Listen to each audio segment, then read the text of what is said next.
What's up, guys? Kevin here to bring you a brand new video today.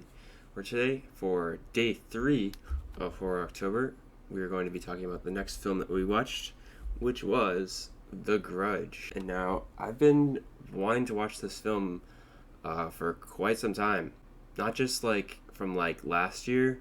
Last year, when I did Horror October, I wanted to watch it somewhat, and I was like, damn, this is one of the ones that kind of got away.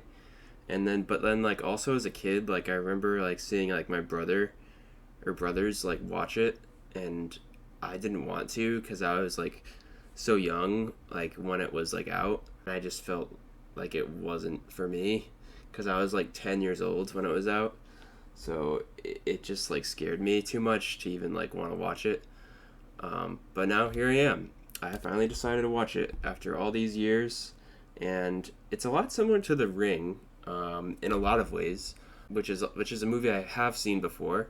In that, both The Ring and The Grudge are both similar type of horror, and they're both based on Japanese films originally, and they both have similar plots.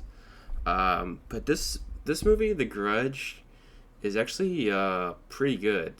I think the movie's pretty fun for the most part.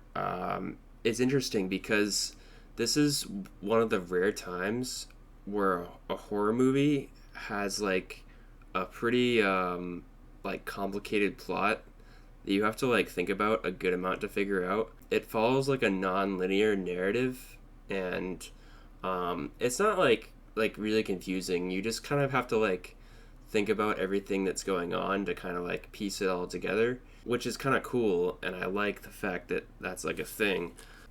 Basically, this story is about this house is cursed because of this family that died there, and as a result of that, anyone who goes in that house ends up being in danger of getting killed, or most likely getting killed by these evil spirits. Specifically this one girl who's really fucking creepy. There was definitely a lot of moments that were really creepy, specifically with this girl's face, where she would have this long black hair in this face, and you can actually see it on the cover here.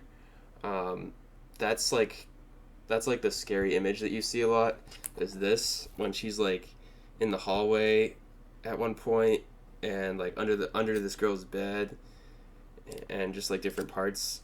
The scariest part of the movie is when this detective guy is watching the video footage of this girl appearing, and there's this camera, and she goes right up to it and just looks straight into it.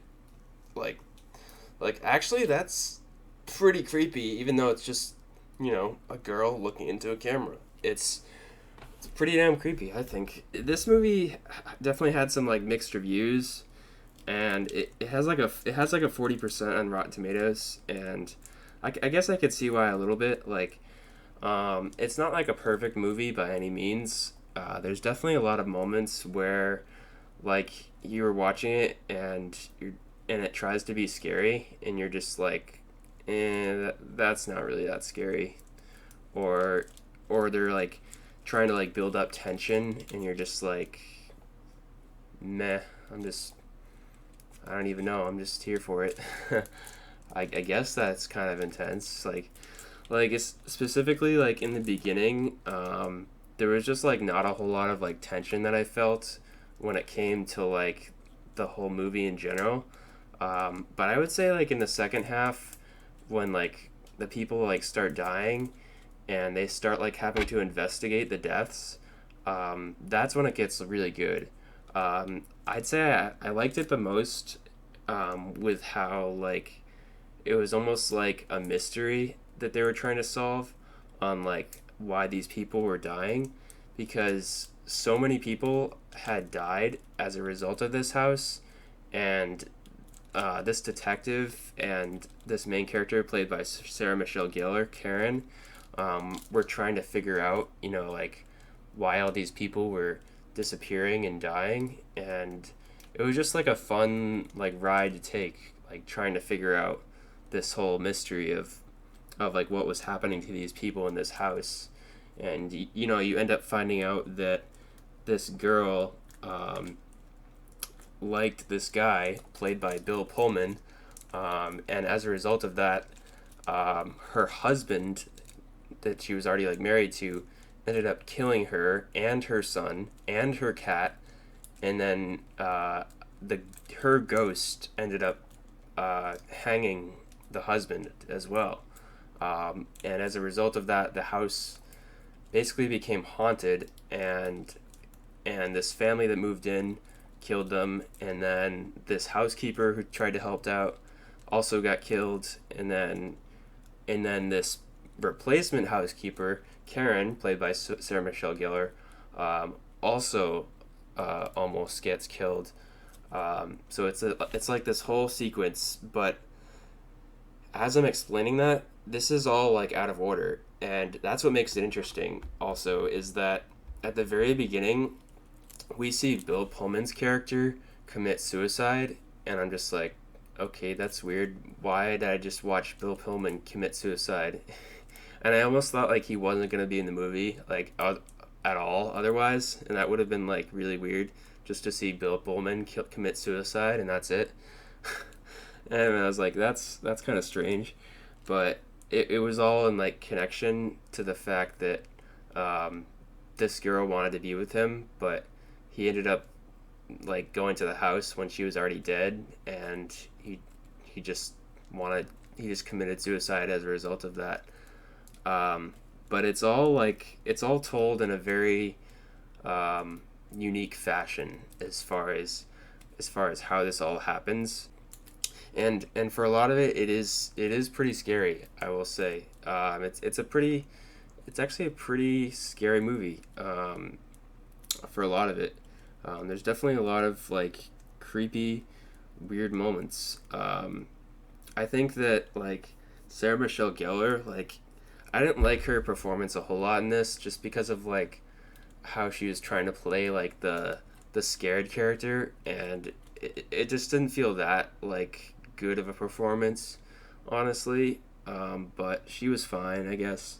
But yeah, overall, it was a pretty good film. I don't think it's bad by any means, but you know, as a result of this, I do kind of want to watch like the original. There's an original movie called Ju-on's The Grudge, which I'm kind of curious about. And then there's also an original version of The Ring too, that's just called Ring, or Ringu for Japanese. That also seems cool as well. So I might check that out. But yeah, pretty solid film. Pretty solid film overall, I'd say. But yeah, I really enjoyed this like non-linear narrative. It was pretty refreshing to see, just because like I feel like you don't always like see that in many horror movies, where it's like an actual like non-linear story that's, you know, you have to like think about a little bit. Like most horror movies are very like simplistic and easy to follow, but this one wasn't like super hard to follow, but like it wasn't like easy to follow either. So I kind of enjoyed it and thought it was like refreshing, and I'm just glad that I got to watch like an actual horror movie, unlike what I saw last night with Ghost Team. Like this was just like a good shift from that, I thought. So yeah, but yeah, for a rating for this movie, I'm gonna give it a 7.2 out of 10, just because like for a lot of it, like I just like for a lot of like the early parts, I just like wasn't into it that much, and just like there was nothing to like there was no like tension, I felt like, and like for a lot of parts it just fails to be like scary when it's trying to be. Like there are moments when it's like trying to be scary, but it's just like not. And this movie is actually produced by Sam Raimi, who is one of my favorite directors. So I'm glad he was involved in this. I think that certainly like had a little bit of influence in in this film being able to be good. So I'm glad that he was involved. But yeah, hope you guys have enjoyed this video. Make sure to leave a like if you have enjoyed it, and I'll see you guys in the next one.